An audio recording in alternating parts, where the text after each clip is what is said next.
That's the same. The one I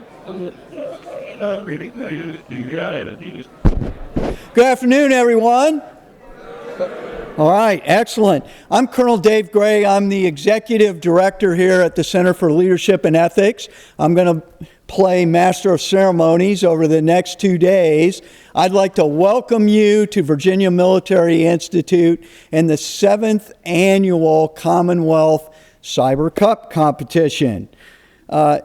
We have a great menu lined out for you today, and I'm very confident, looking at all the teams in the Hall of Valor, we're going to have a very tough and great competition tomorrow. So again, welcome to VMI in this competition. Now, before I get started and too far along, I would like to recognize some people. First is our co-hosts and our corporate sponsors who have made Cyber Fusion 2024 possible. First, we'd like to recognize the Commonwealth Cyber Initiative and the Virginia Cyber Range. Both of them have been instrumental in helping us to organize the event and will help us run the competition tomorrow. We'd also like to thank our many corporate sponsors who've helped underwrite this event, made it possible for you all to come down and to set up the job fair, a very important aspect of this particular event. And I know many of you, I saw the long lines this afternoon, are taking advantage. Don't let them escape before you talk to all of them. Their support of this event is very critical to the success. Now, I'd also like to recognize our honorary chair, Senator Mark Warner. Senator Warner has been a huge supporter of this event right from its inception. So now it's my great honor and pleasure to introduce Brigadier General Robert Moreschi, VMI's Deputy Superintendent for Academics and the Dean of Faculty, to open the proceedings. Sir. Okay.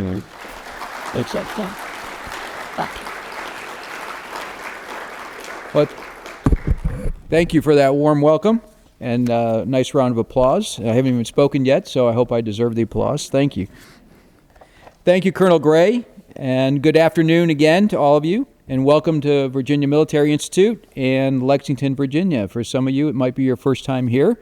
And yes, you can blink and still drive through the town and see everything. It's not that small.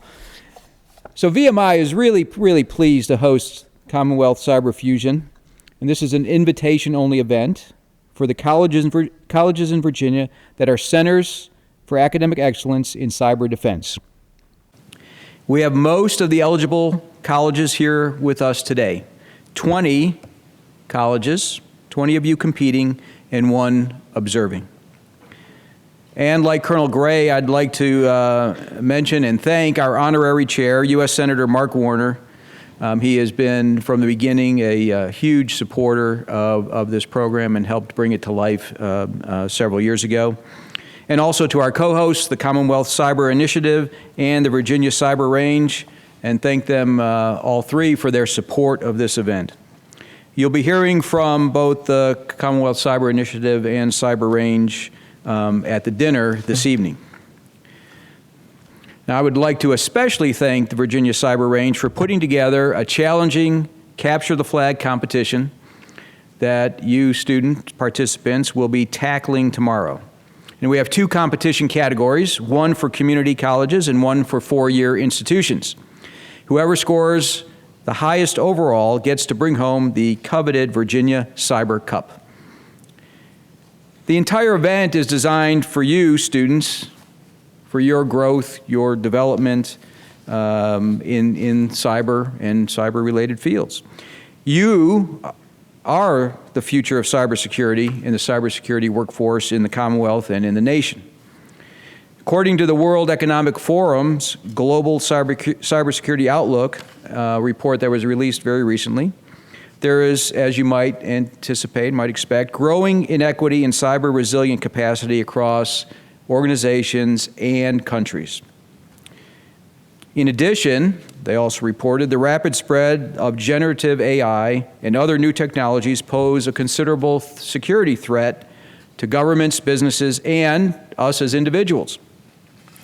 The need for cyber knowledgeable people and a cyber knowledgeable workforce is significant and growing, yet there continues to be a shortage of cyber skills ready individuals to participate in working for governments, businesses, across the nation, across the world. This means, in short, you're in a good place if you want to think about employment post-college. You are the future. That is why we are holding this event, not to hand out trophies, although that's fun to do, and you'll see that tomorrow, but to sharpen your evolving expertise and knowledge of cyber-related issues. Not just the technical issues, mind you, but also the political, the economic, and the military ones. Those issues with your understanding that will help you to protect our country today and long into the future. Over the next 2 days, we encourage you to expand your cyber horizons, network with your peers, take advantage of the vast knowledge represented by our speakers and sponsors. At tomorrow's team competition, regardless of how your team places, you will come out of that experience with more knowledge and, we hope, an appetite to learn even more. But you should also enjoy your time together, take the opportunity to meet some new people, make some new friends, expand your horizons. The event is an opportunity for you to solidify your foundation for a successful future in cyber. And so on behalf of the superintendent, the faculty, the staff, and the Corps of Cadets, I welcome you to VMI Cyber Fusion, and I hope you have a wonderful 2 days here. Thank you.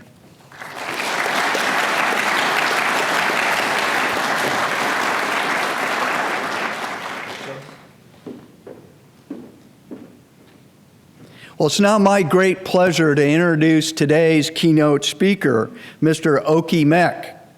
Oki is a lifelong civil servant and a veteran who believes in service to others as both a personal mission and a personal purpose. Through this core principle, he is an information technology thought leader, one with many skills and abilities and repeated service in that industry with much success. He's driven innovative initiatives, he's analyzed investments, he's led large multi-function teams, he's instituted performance measures, built coalitions to drive strategic development, all things that you will do if you enter this field.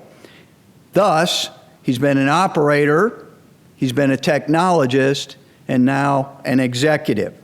Oki recently joined Microsoft as a Chief Information Security Officer for the federal civilian sector.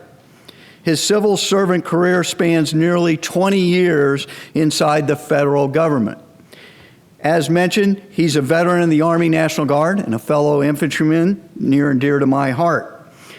Oki previously served as the Chief Information Security Officer for Equiduum Health and served with the Department of Health and Human Services in various roles. He served as the first appointed Chief Artificial Intelligence Officer, Acting Chief Information Officer for the Office of the Secretary, Senior Advisor to the HHS CIO, Chief Technology Officer, Chief Product Officer, and Senior Information Security Manager, all leading up to this great job he now has at Microsoft. So ladies and gentlemen, it's my privilege to introduce Mr. Oki Mek. Please give him a warm welcome. Thank you, Tony. Can you hear me? Is it on? Oh, good. Good afternoon, everybody. Wow, that was a lengthy intro. It makes me feel old now. I'm only 45, but I'm like, man, that's, I've done a lot, but I had a lot of roles and a lot of experience in AI and cyber. So first off, I want to thank VMI for hosting this event. I want to thank all the organizers. Kim's been managing me, so to speak. It's hard to deal with speakers sometimes. We are prima donna type of people, so it was hard. Kendall as well, and the rest of the organizing team as well. It's a lot of work. And I want to thank you guys as well for being here, because I think it's easier to hack people than technology. So it's good to kind of come together and share the knowledge around cyber and AI. I think that's so critical. I think a good cyber leader is somebody that could educate. Because if they don't like cybersecurity or don't understand cybersecurity or they think cybersecurity is hard, the business people will work around it. The business and the mission will continue with or without cyber. So keep that in mind. And you also have to be a good strategist as well, in my opinion. Because not everything's going to fit perfectly. It's not going to be black and white. It's not going to be a checklist. You got to strategize. It's about risk management. And lastly, you got to be a good negotiator as well. You have to negotiate with the business. Because the business don't care about zero trust. They don't care about FISMA. They don't care about governance and compliance. All they care is about service delivery. So that's why I think that being here, it's so important to share knowledge, and for those of you guys that want to get into the cyber field, I'm going to try to tailor my talk. One is how you're going to get a job when you get out of college. That's really, when I was in college, that was my priority. What are some of the paths in terms of cybersecurity? And as a CISO, what would I be looking for in terms of folks that are coming up the rank? So I think that might be important to you. And when I'm explaining things, what I did, or some of the stuff that's coming down the pipe around AI and cyber, I'm going to try to tailor to that, that is beneficial for you guys. But first off, we are at VMI, so I got to tell a little quick story. So I was in the National Guard for 9 years. So every time I enter a military installment or base, it always takes me back to the first day before basic training. It feels like it was yesterday. We met at Atlanta Airport. They gave us a coupon for our last meal.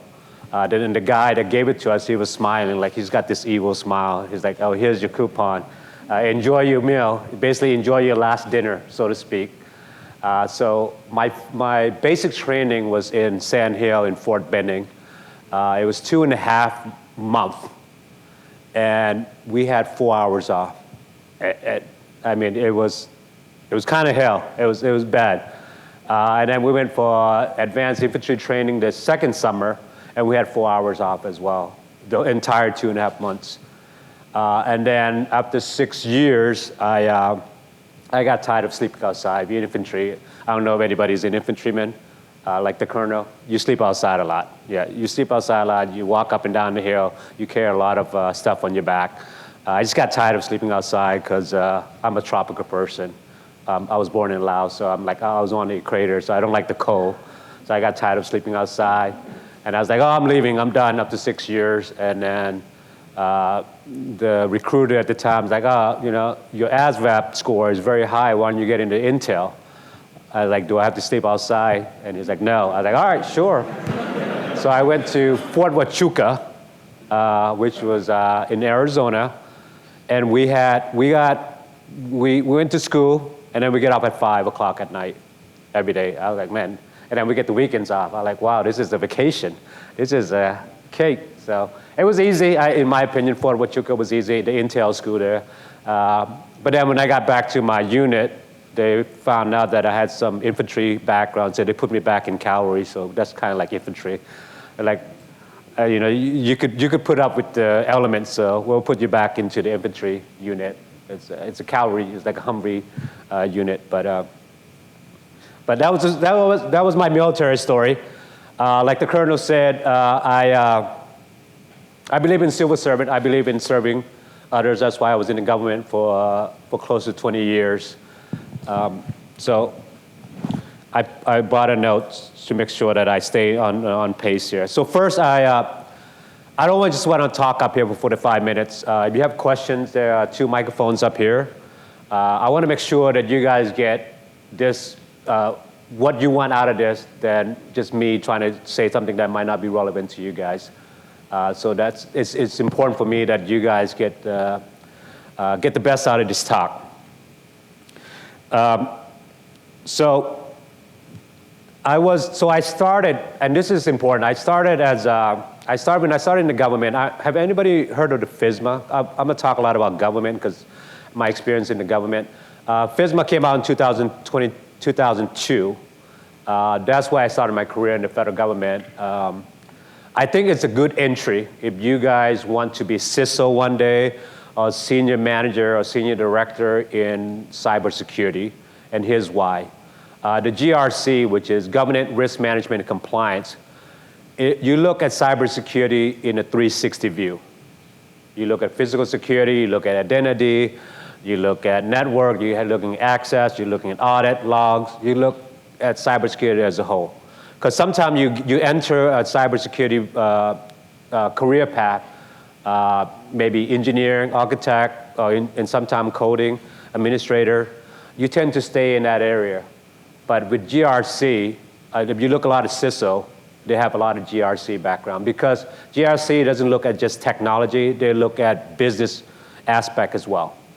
And this is very critical. I see a lot of security folks that just focus on security, and that's why there's this big divide between the business folk and the security folks.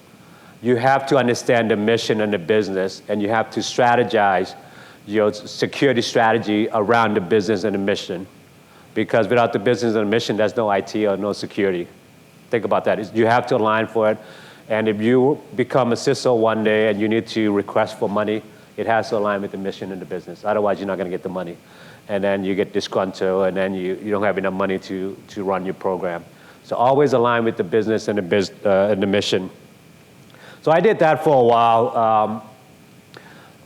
If you are in the government space, it's very antiquated. Innovations usually start outside of the government, and then it's being brought in. So I started looking at blockchain, AI, RPA as well. Like, how do we advance? How do we keep up with the emerging technology, the big paradigm shift? Things are changing so rapidly.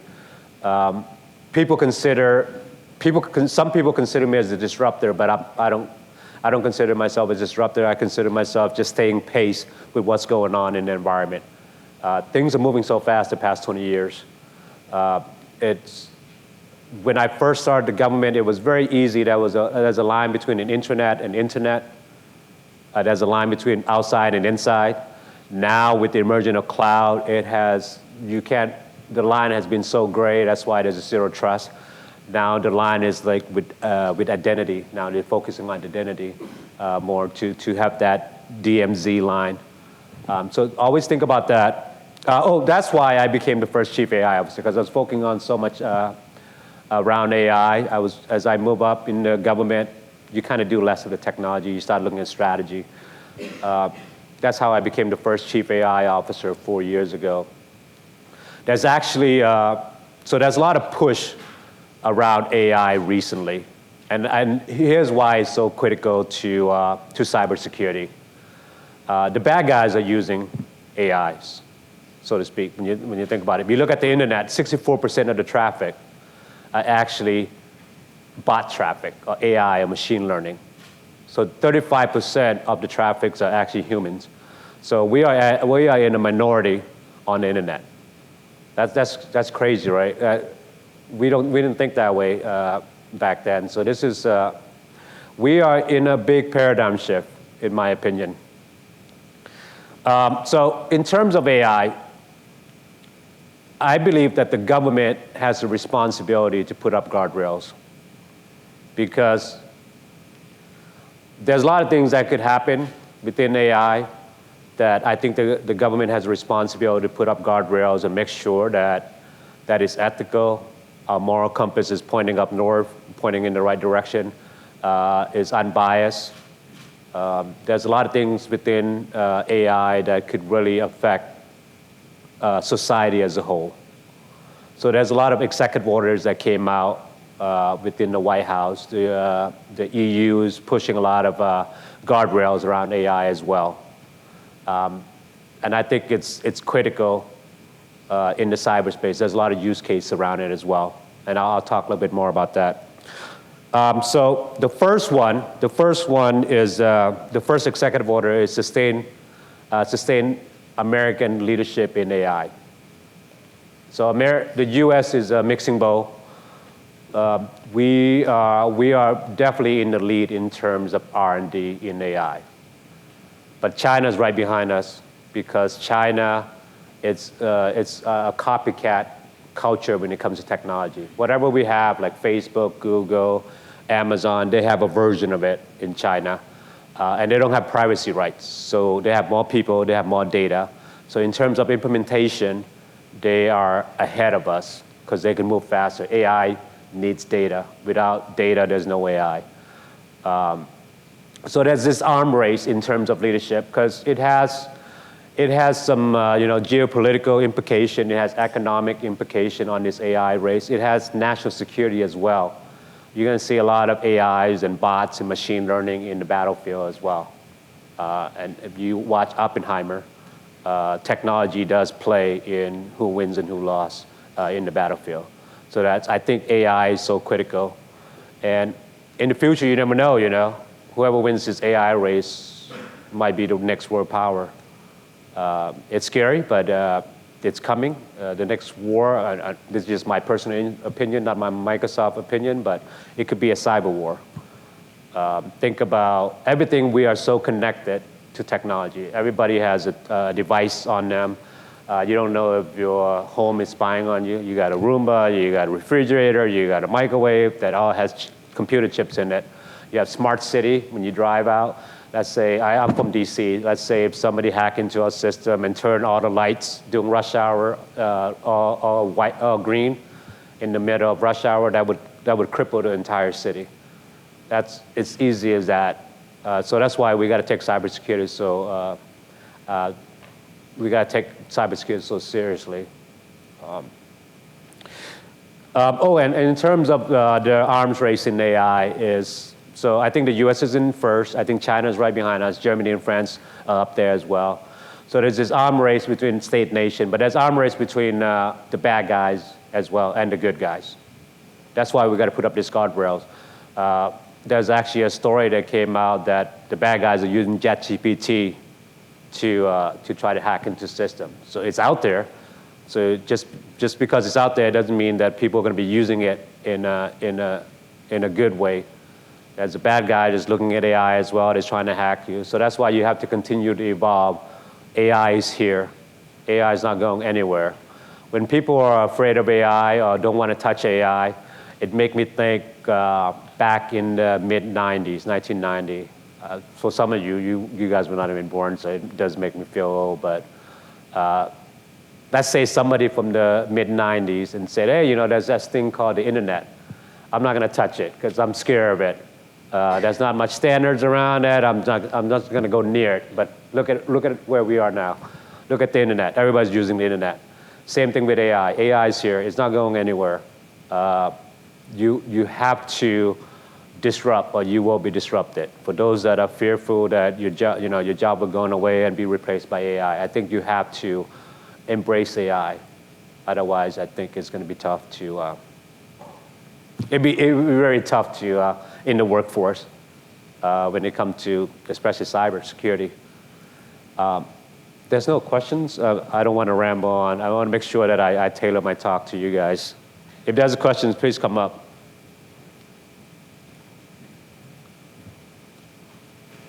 Oh, there's a question here. Good afternoon, sir. Thank you for taking the time to speak with us today. I have a couple questions, if you don't mind real quick. Yes. So you mentioned that you're like a disruptor, and like, could you please explain or at least go or elaborate a little more on like what you mean by like you being a disruptor? Because So technology has been so complex now. It's hard to change anything. It's hard to even upgrade anything. It's hard for agencies to even look at AI right now. Most of them will say we're not ready. But the ecosystem and the marketplace is ready. So if you don't keep up with that and embrace the disruptive technology, I think you're going to be left behind. For those in the military, you always have to evolve. You have to observe and adapt and evolve with the ecosystem or an environment. That's why I said disrupt, like blockchain. We put the first blockchain in the federal government. The government was not even ready for blockchain, but I think blockchain has a big play in cybersecurity because it provides transparency, visibility, explainability, data provenance. Those are critical information. So that's what I meant when I say disrupt. It's not really disrupt, it's really keeping pace with what's going on in the marketplace. Especially if you're not in the government and you're in the private sector, it's all about the bottom line, right? If the market's moving and your company is not moving with it, you're going to be obsolete real soon. That's what I meant when I say disrupt. Thank you, sir. And I don't mean to sidetrack on that, but you mentioned blockchain. How is that related to cryptocurrency, and how is that? Well, I know cryptocurrency is based on blockchain, but how is that? Is there any correlation between like cryptocurrency and like the government implementing blockchain by chance? So no, we use a hybrid blockchain, Hyperledger. It was created by IBM. It was an internal blockchain that we use. So everybody, it's not people that we don't know that will access our government system. We use the blockchain because there's this thing called the Data Act. So HSS is so big, it's 1.4 trillion a year annual budget, meaning 28 cents of your dollar goes to HSS, Health and Human Services. If you base it on GDP, that would be the 13th, 14th largest country in the world. That's how big it is. So we have a lot of system. We have financial system, acquisition system. So there's a lot of discrepancy. So if you look, I'm not going to go into it, but appropriation that comes through, that how they distribute the money to the government, it goes through OMB, it gets distributed to the agency, and then they cycle back to Treasury to make sure that the citizens know what the government is spending money. So within that process, there's a lot of discrepancy within the data. And sometimes people go in and change acquisition data within the reporting system as well because they want to close contract. I don't know if you guys do contract, but there's a lot of discrepancy within that process. And the government's huge. HSS is huge. We have 5, 6 systems just to do acquisition. We have 3 financial systems. So we want to make sure that there's data provenance in terms of who's doing what because it's a legal aspect. When people change things, the money doesn't add up, then Treasury will come back and say, hey, you know what happened to this money? Then we have to backtrack. We spend millions on the thing called the Data Act to clean up data. So we put a blockchain in there to that process to make sure that we identify who did what. It's almost like an audit.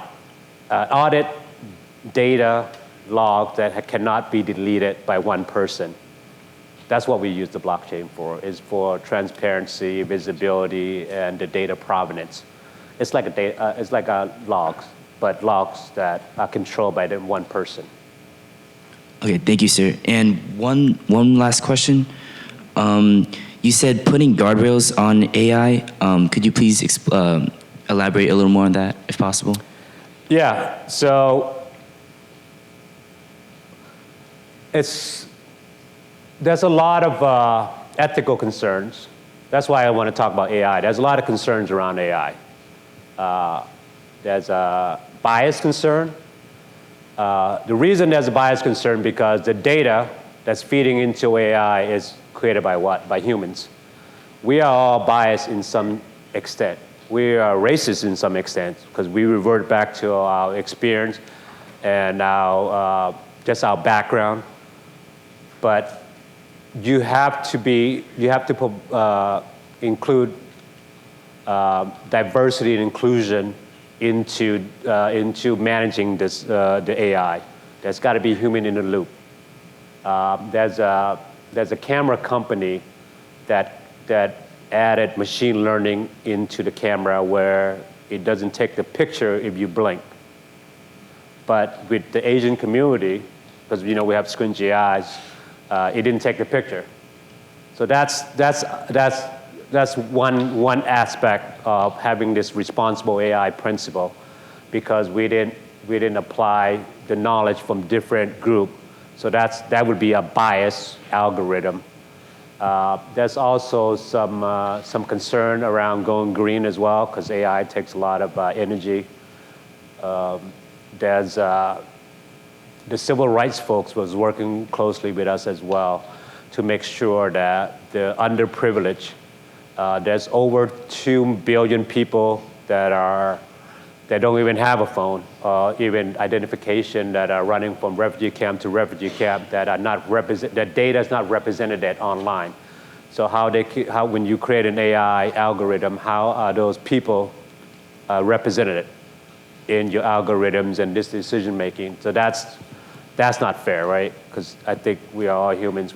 There's got to be some fairness in place. So that's sort of thing. There's other principle that the White House came up with. There's a lot of principle that Microsoft came up with. That's why we came up with this thing called Secure Future Initiative.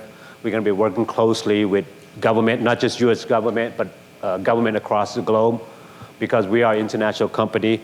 We are looking at fairness, reliability, and safety of AI algorithm, privacy and security as well. Privacy is big, because that could be data loss, that could be privacy leak. If you have your social security number, I'm sure, when data's flying all over the place, hopefully you don't want your security to be out there. So there's got to be some responsibility there.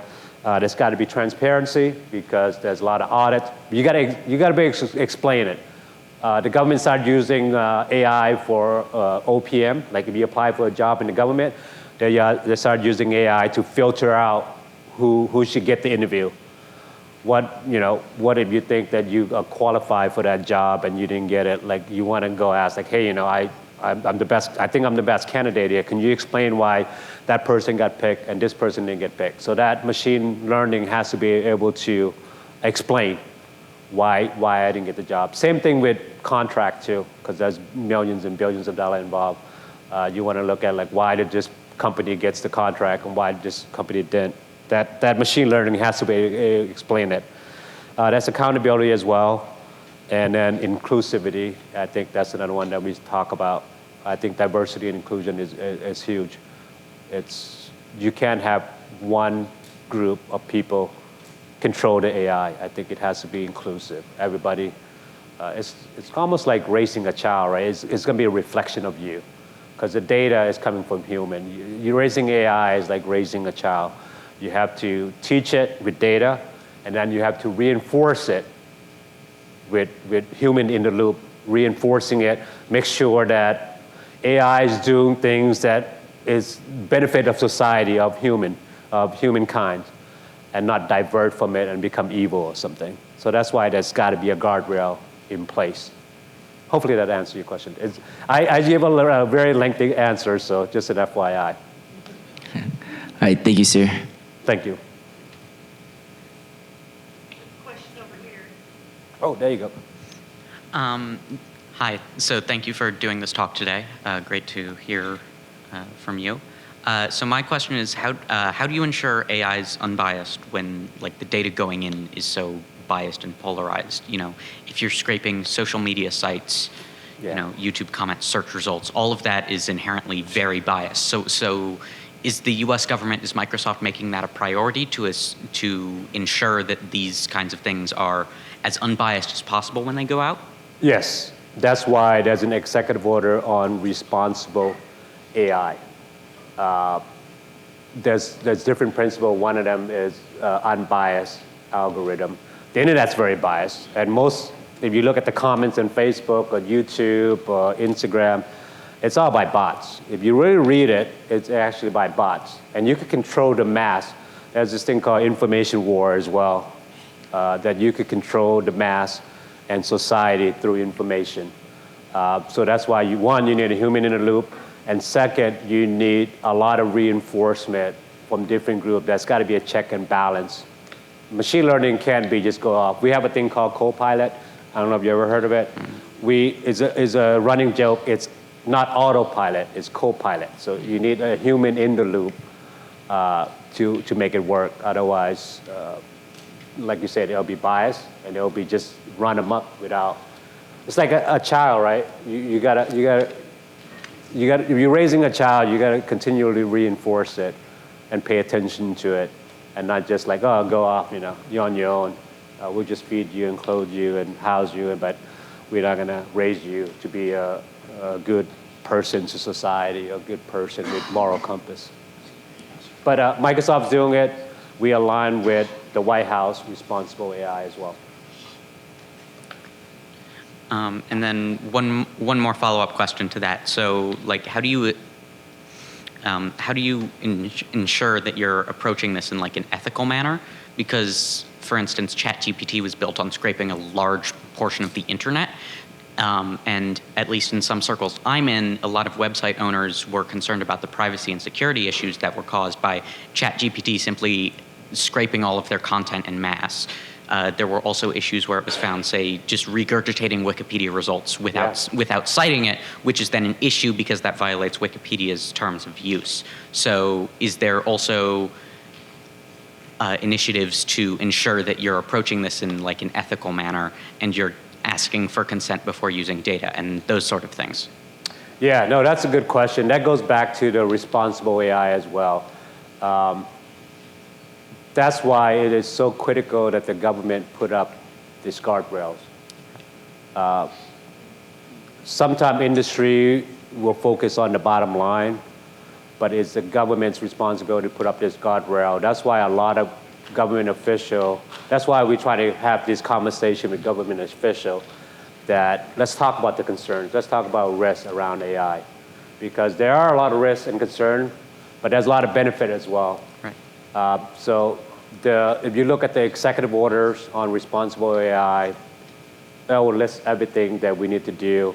And this goes into the acquisition process as well before you buy. This has to be in the contract.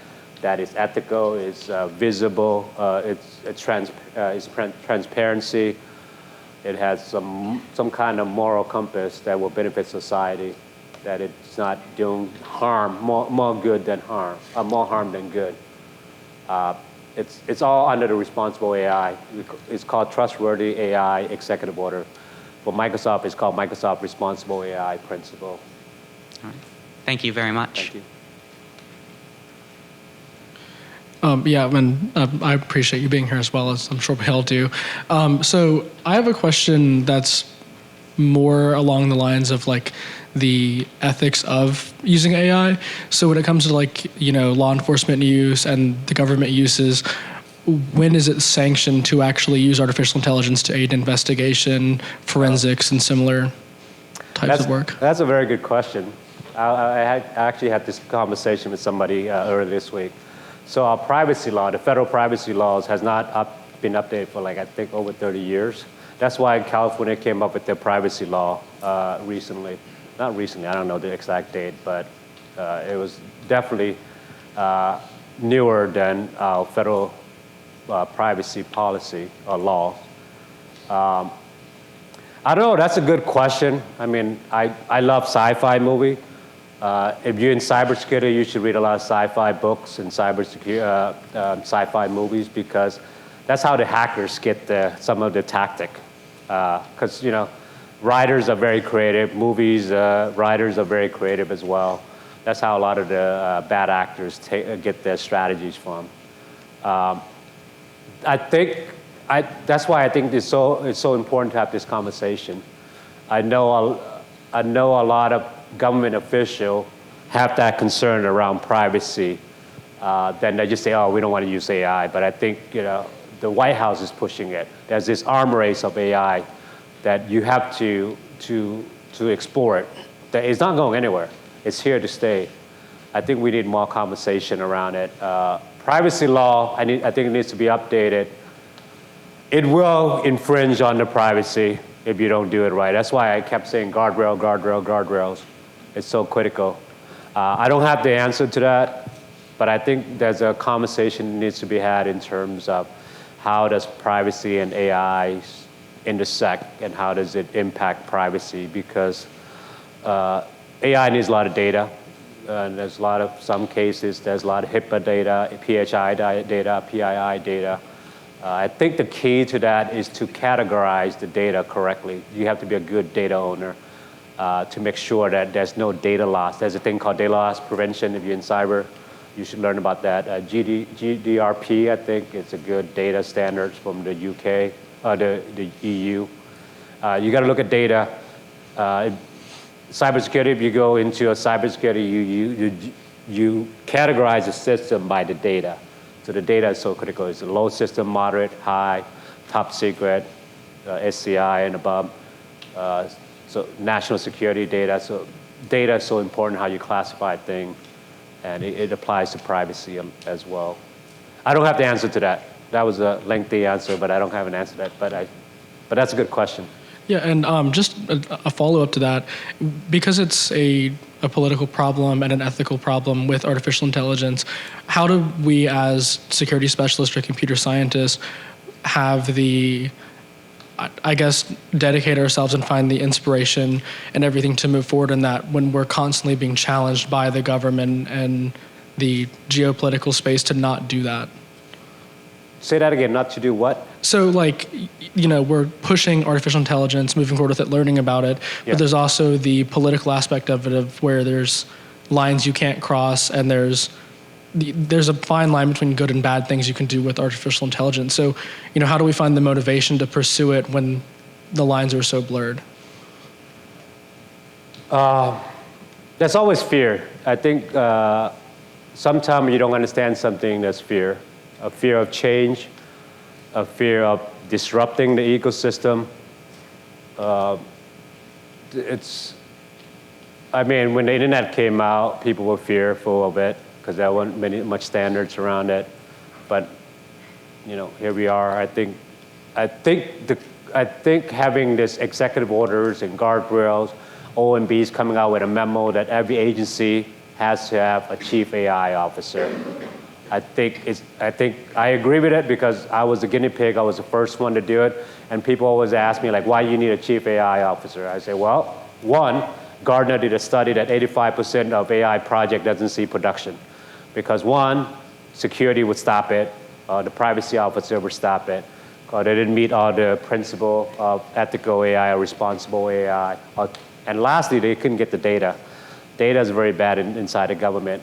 We're still doing a lot of paper exercise. So we couldn't get the data. And secondly, we need a strategy for your department. I think you need an AI strategy to talk about this concern, to talk about this thing. And you need an AI council too. I think people need to come together and having voting members to talk about AI. But also you need an AI community of interest as well to share lessons learned and best practices. In the military, we call it AAR, after action review. You need that feedback loop to understand like what went wrong, what went right. So we could increase the success rate around that. And I think you need an AI sandbox as well. I think you need to test it out before you start spending millions and millions of dollars on AI project that might not succeed. 85% is a scary number, especially when the citizens are paying for it. So you have to approach it in a responsible manner, in an ethical manner, in a moral manner, that securities, privacies are baked into what you're doing. That's why I think a chief AI officer is so critical to address all these concerns and talk about it and address them before you get into the project and you're like, oh, what principle? Like, what is that? Then the failure rate is going to be extremely high. Thank you. Yep. Afternoon. Thank you for being here with us today. I've got two questions. First one, you mentioned embracing AI and not so much pushing it away. With the embracement of such technology comes a ton of investment. Microsoft has been investing in OpenAI. There's a lot of startups, a lot of investment there.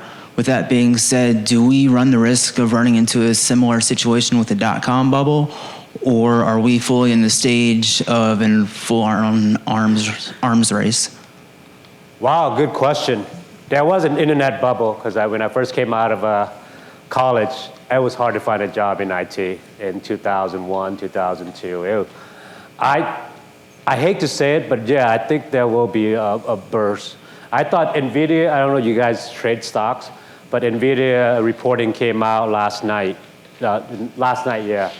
That many analysts actually said that was going to burst the bubble. But the number was so good that it actually helped the S&P 500.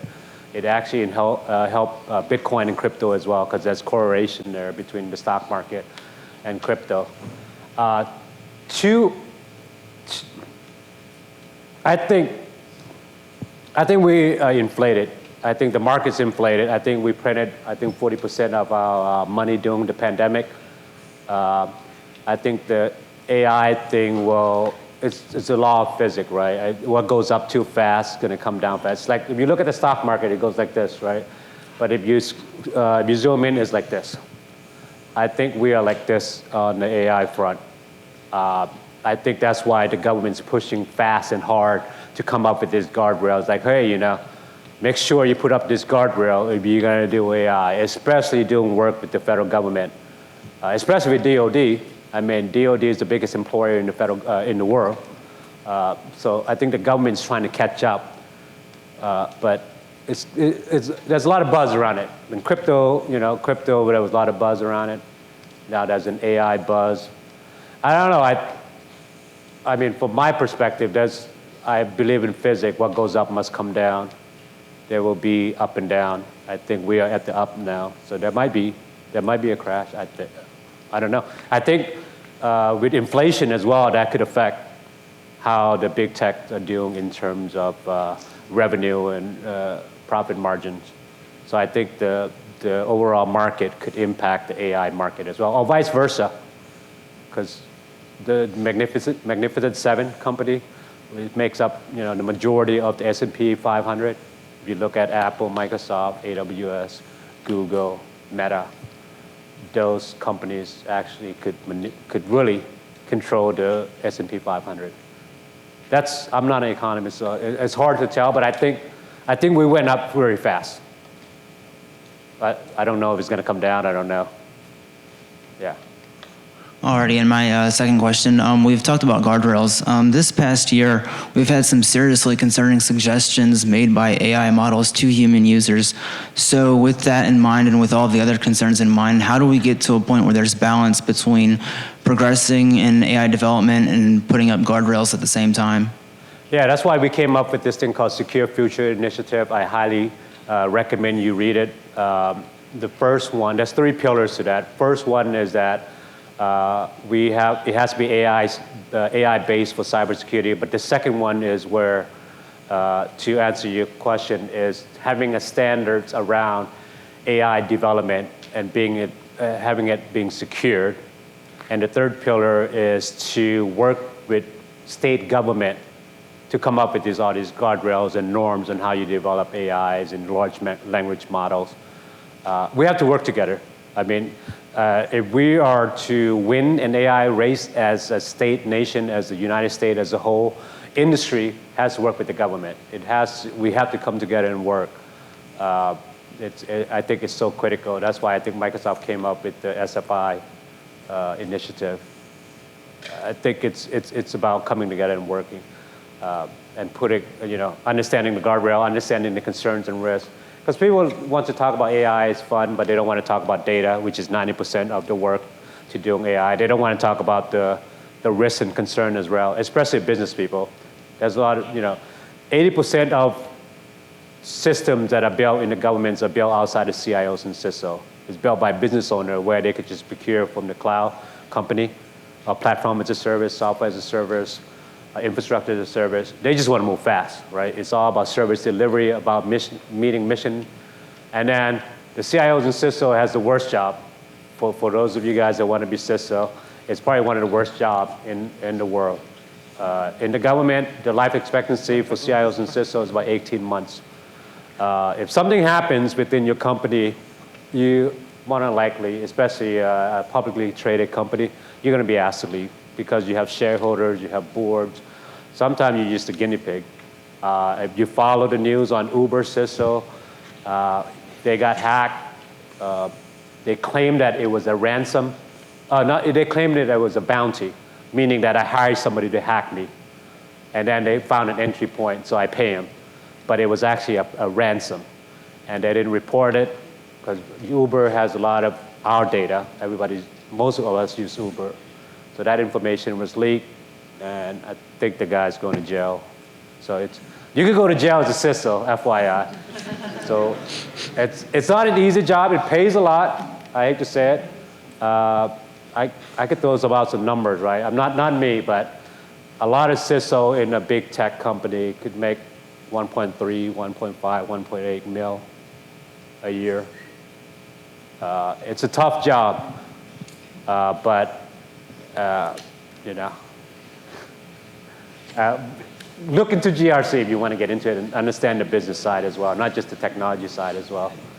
But I think I woke you guys up with the numbers there.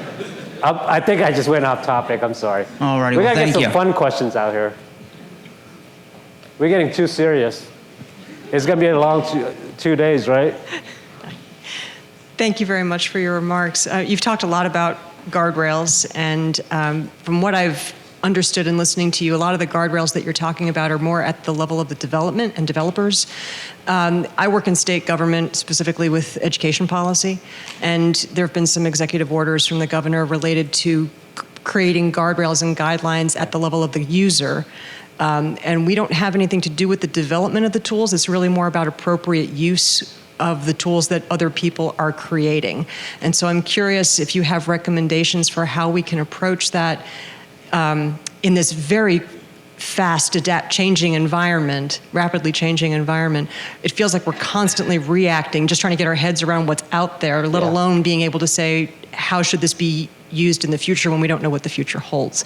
So I'm just curious if you have recommendations for how we can be less reactive, or if that's even possible. Oh, that's a tough one. It's hard. Because like I said earlier, you know, the bad guys or the bad actors are using AI. They're using ChatGPT to try to penetrate our environment. It's easy to penetrate. You only need to break one link in the chain. If you're in the military, if you have a one weak soldier, could cripple the entire military or the entire brigade or platoon. That's why it's so easy to hack human than people, than technology. I think there's an executive order that's coming out soon around AI and cyber. I think that's a hard one because I'm not in the government anymore. When I was the first chief AI officer, we worked closely with the White House, so I was able to have that conversation with the GAO, OMB, and the White House. Now I'm out of it, so I'm not even focusing that much on AI. It's more of a cyber. I think more discussion, more partnership needs to happen. AI Council. There's an AI Council in the federal White House level where half of the people are industry people and the other half is government people. I think we should include state and local as well. I think state and local are actually bigger than the federal government. I think that needs to be put into. I actually run a federal CISO where I bring all the federal CISO into to our Microsoft office and have a discussion. I think we need to start including local and state as well. I don't have an answer for that. Okay. But I think communications and partnership is the key. And not be shy of concerns and risks. I think you just need to address it. When I used to run a project in the government, I always find a curmudgeon that will point out, oh, this is not going to work, this sucks. So I like those people because it hits on the point that I might not think about. So that's why I think just putting out the concerns and risks in front so that we could plan ahead and not be reactive. Like if you look into security, the SDLC or EPLC, the development of products or technology or project, you have to embed security into the planning. Because you embed it in the midway, it's going to cost a lot of money. It's going to go sideways. You're going to run out of money.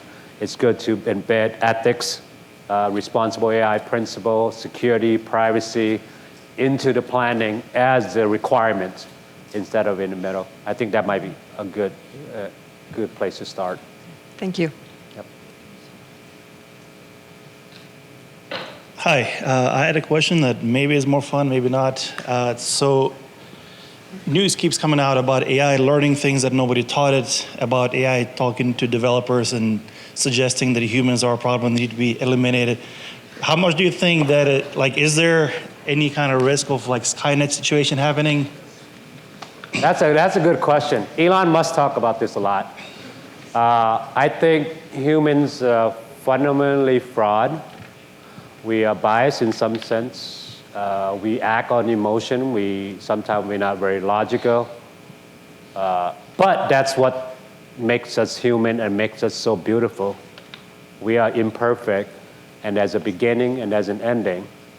Because eventually, with the emerging of AI, I think AI is going to help and become and embed it into humans and be part of our human evolution, where you can live forever. Think about folks that come back from the military, the veterans. Thank you for your service who serve. But if they lost their limb or their arm and leg, they start getting artificial arm and legs. What to say that everybody's seen RoboCop. You could have artificial body, and even just downloading your conscious and your mind into the cloud. That's an option as well. Elon Musk is creating a Neuralink where you could put chips into your brain where you could download, let's say, download Google in there. You get a lot of information. It's scary, but do you really want to live forever type of thing, question. I don't want to live forever. I think that's what the beauty of life is. There's a beginning and ending. It's about quality over quantity. But that's a good question in terms of what if they said, hey, what if you said AI, preserve the planet. Humans, if you look from outer space, if an alien's looking at us, we might look like a parasite because we are eating up the planet fast. And we're, fighting and killing each other, that sort of thing. That's a very good question. Somebody should write a book about that. I'm sure there's books out there, but that's a good question. But I think humans, us being imperfect is what makes us so beautiful. Okay, thank you. That's a good question. That makes you want to think, go back and think about it. Do we have time? Am I running out of time? I'm sorry. All right. Well, I'm going to risk possibly changing the subject, sorry. But you were talking earlier about the things that you look for in people with, AI and so on, kind of filtering out resumes and things like that. What advice do you have for us to kind of draw that attention and make us unique, but still part of it? In terms of like applying for jobs? Applying, looking, kind of furthering ourselves, because, for I think many of us, we haven't done a whole lot of the job process. And yeah, that's a good question. I think I've done, well, I haven't applied for many jobs, but you always state what your success is and not what you did. Nobody cares what you did, all right? It's just like, what did you succeed? Like, what was the problem that you solved and how you succeed? And how do you help the mission or the business or the bottom line? You save money. It's all about like your achievement. Like, let's say I'm a CISO, I do a lot of strategy, I meet with a lot of federal CISO. Nobody cares if I explain that. Like, how do you help Microsoft to position Microsoft, in the federal government? That's what people want to hear. People don't want to hear your life story. They want to hear what you succeeded in that position. It's always the outcome. And I'm not saying this, but I heard, I haven't done it myself, people actually use ChatGPT to, here's the posting I want to go after, here's my resume, tailor my resume to that job, and they'll do it for you. But you might want to go in and change the wording, make sure it doesn't sound like a robot. But people are doing that. Not me, but I'm just saying. People are doing that. People are using ChatGPT for basically everything. And, yeah. But always identify your accomplishment, not what you did. I mean, you can explain a little bit what you did, but here's a problem, here's what I did to solve it, and here's the outcome. It's all about measurement. And people always say, when I was coming up in my 20s, they say, they have 30 seconds to look at your resume. Now it's probably like 5 seconds. Mm-hmm. And if machines looking at it, it might be a millisecond, or very, very fast. And sometimes you might want to put some wording in there too. That's why I think ChatGPT, if the machine's going to judge you, I think you might want to start using machines to combat that. Because what if they start looking at keywords and your resume doesn't have that keywords and you're the most qualified and you didn't even get the interview? Mm-hmm. So I'm not recommending anything. It's what I hear. Thank you very much. Oh, was that order. Good evening, sir. You talked about guidelines for AI and kind of following the White House's approach and like public officials, especially in the executive branch. My question is, like, especially in the United States where we have such a dynamic system where every 4 years it could change complete views and just do a 180, especially state, local, federal, if that makes sense. What do you mean by like ethically, because you kind of follow their guidelines, because they probably change. I assume they change per party or president or even if people in the same party during elections. No, you're right. There's a lot of changes in the federal government. New leadership comes in, political appointees comes in every 4 years. That's why it's a little bit hard to get anything done in the government. There's a lot of red tapes, laws and regulations. But I think at least the two past administration, I was appointed under the Trump administration, but I've seen that the Biden administration is pushing a lot of, what is the objective of all this? Is winning the AI arm race, but we can't do it in a way that's going to harm society and citizens. And if you trip up, it might alter your path of trying to win. So by doing it responsibly, by not infringing on people's rights and privacy, I think that's the best approach. I think both administrations are all in on AI, in my opinion. I think it's so important that we win the AI race that I think every administration, after the Biden administration, or if he wins it again, that I think they're gonna continue to push that envelope because, like I said, it has geopolitical, it has economic implication, it has national security implication. It is so critical that we need to win the race, or at least be in the top 3. And I don't think it will change, to be honest. You don't think it will change? No. I assume so. It's too important. It's too important. Is that for all companies? Because I know you said Microsoft looks towards the government, but let's say like if Amazon isn't so keen on following that ethical guideline and they're using AI in a more exploitative way, is it kind of a broad stroke between all big companies, or is it kind of a company's choice of ethics to I don't follow want to these say regulations? bad about other companies. When I was in the government, I could say anything I want, but I'm in Microsoft. But we understand that we have to work closely with the federal government, because in order for us to not only serve the government, but also to help us as a nation, I think Microsoft has a responsibility to help us win this race too. So is AWS and Google. But those companies are in advertisement. If it's free to you, then you are the product, in my opinion. I want you guys to think about that a bit. Because, data brokerage. Look into data brokerage industry. It's like $1 trillion industry. I hate to say it, but everywhere we go, we are being tracked by your phone, by your smartwatch.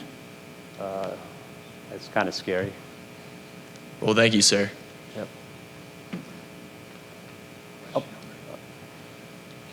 Hi, I just wanted to say thank you for your very useful insights on especially who you are. I work in the Enterprise Cybersecurity Governance Division in a large organization under the C-suite of the Office of the Chief Information Security Officer, so everything you're saying is very useful to me. I just wanted to tell you that first. So the first question is going to be about AI. The second one's going to be more about change, but so if AI is enacted through the executive order of the Office of the President, how is that going to be enforced for the responsibility of AI? Because something that my boss always tells me is you can write policy all day, but actually enforcing it is something completely different. So from that top-down model, how do you think that can be affected towards at least everybody in the U.S.? That's a good question. When I was the first Chief AI Officer, I had to carry out my approach with the carrot, not a stick. Because they were executive orders, but I couldn't mandate people to do things that we should do. So I embed AI. I work closely with the CISO, the CDO, the privacy folk. I embed AI into the existing policy. I didn't come up with an AI policy. I think that is the best approach. The second one was that they got smart. They included OMB into the mandates. All these people that are asking OMB for money for modernization money or TMF money, if you don't abide by our mandates, we're not going to give you money. If you want to modernize and you didn't have a chief AI officer, you don't have a strategy, you don't have an inventory of what's going on within your agency, and you want money to modernize using AI, I'm not giving you money. If you follow the money, if you're in the government, if you control the money and say, I'm not giving you money if you don't follow our mandate, then people start listening. If you start pushing executive orders and there's no implications, or it doesn't affect them, or there's no money involved, they're not going to listen. But I think that's why OMB AI memo that's coming out late March and April is going to be so critical. That people's going to start listening now, I think, because there's money, funding involved. And I think that's how you get to folks, is if you don't follow our mandates, we're not going to give you money. Very useful insight, thank you. And the second question I had is, I also work with program management and governance, and this is not exactly related to AI as much, because I work with AI, but I also work with other things as well. So what would your recommendation from your level be, given your experience, to starting up a brand new government program to inject cybersecurity and specifically the risk management framework within AI to large-scale government acquisitions? That's a very specific question. So the OMB memo that's coming out in March and July actually took what we did 4 years ago and just making it a mandate. One, you need an AI strategy. You need an AI strategy because you can't have a generic AI strategy. It has to align with your mission and priorities of the business of your agency. So you need an AI strategy. You need to appoint somebody. You need an AI council, because everybody, as we talk about diversity and inclusion and ethics and not being biased, you got to make sure that different groups and different agency within that department has a voting rights and has a say in how you carry up that strategy. You need an AI community of interest where people come together and share ideas, lessons learned, after action review. Sometimes share technology, sometimes refurbish what you fail and then use it again, and so we don't waste money. And then you need an AI sandbox. I think you need all that to be able to successfully navigate this AI framework. And one thing that I forgot, that we created an AI framework and playbook as well, where we embedded all the executive orders, principles and privacies and security, data loss prevention type of things into the pipeline. Like here's a framework where you could follow very easily. Make it as simple as possible, because people are intimidated by technology, and they don't. Sometimes people, it's so difficult, they're just like, oh, I'm not going to follow it. But those things, if you follow HSS, I'll list everything. That's what I think. DOD took a lot of stuff that we did from HSS. All right, thank you for your insight. I appreciate it. Final two questions. Oh, okay. The lady over there. Hello. I was wondering, are you familiar with government initiatives like the CHIPS Act and advanced manufacturing? Yes. Awesome. How do you keep manufacturing and hardware initiatives in mind when approaching your work in AI, specifically considering you have to keep Microsoft's interest, of course, like as a business in mind, but also supporting the government? Ooh, that's a tough question. So a lot of our chips, everything that we have, microwave, refrigerator, Roomba, has microchip in it. And it was predominantly controlled by Taiwan, in Taiwan. Taiwan was the world leader in microchip. Of course, we have a lot of AI company that needs those chips. NVIDIA is located here in the US, even though the owner, I actually talked to the owner, Jensen Huang. He's Chinese, but he's based here. There's a lot of AI company that are here. So the CHIP Act, I'm not an expert in the CHIP Act. It mandates that we have factories, chip factories, and we build chips within the US. So there's no embedded malicious things inside the chip when we get it from other country. That goes into the supply chain as well. Just because somebody sent us a chip, it might not be embedded with malware, but the supply chain, somebody might intercept that and plug something in there and start spying on us. So that's why there's a lot of chips factories and companies that are popping up in Arizona, in Ohio, Indiana, all over the place. I think it's a good approach. That's why NVIDIA stocks went up so fast. They have a lot of, they're big on AI. We are a big partner with NVIDIA as well. What was your question around Microsoft? I tried to avoid that, but I'll try to answer it as well. It was, how do you keep hardware initiatives in mind when making decisions in AI? I think that's above my pay grade. I can't answer that. That's more of like a corporate question. And especially I'm new to Microsoft. I've only been here for a year and a half, so I'll just pet the fifth on that. I don't have an answer for that. That's a business and a corporate decision, and I haven't been in Microsoft long enough to answer it. So, sorry. Oh, all good. Thank you for your time. You did mention you wanted fun questions. What was the question? I'm sorry. Oh, you said you wanted fun questions as well? Yeah. What is your favorite color? My favorite color? Yes. That's a tough one. Blue. But I could tell you my favorite song is Garth Brooks, The Dance, the best song ever made. Best movie, Forrest Gump. You're standing on all of these? What's that? You're standing on all of these? Those are the best? Yes. All right. Thank you very much. That's a good question. And last question, right, Cardinal? Yeah. Hello. Thank you for taking all these questions. And my questions are for the ethical concerns of state actors committing cyber attacks on foreign governments. Just to give an example, like Stuxnet. Oh yeah, it's I read famous about one that actually did physical damage to Iranian nuclear enrichment facilities. My main concern is what can be done to make sure that these attacks don't spill over and cause military conflict around the world? Ooh, that question might be better for the colonel down there. That's a good question. Okay.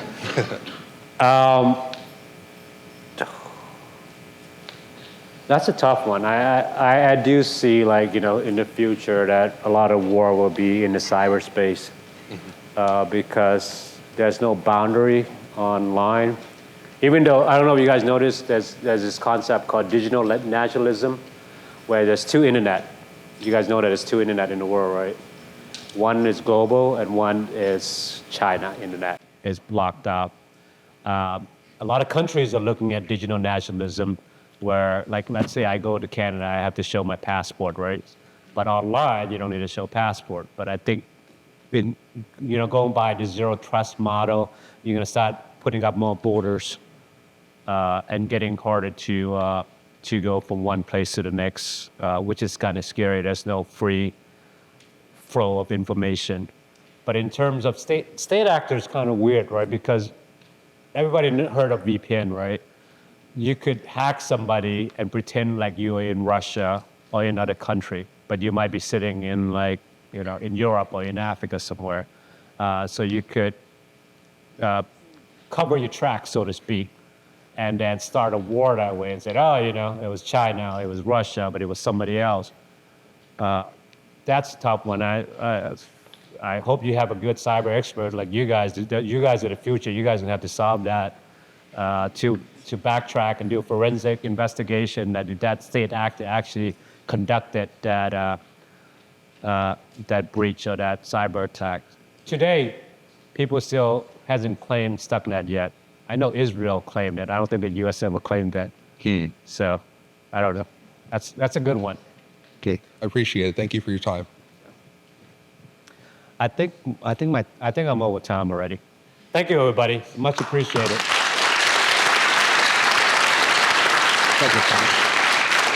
Thank you.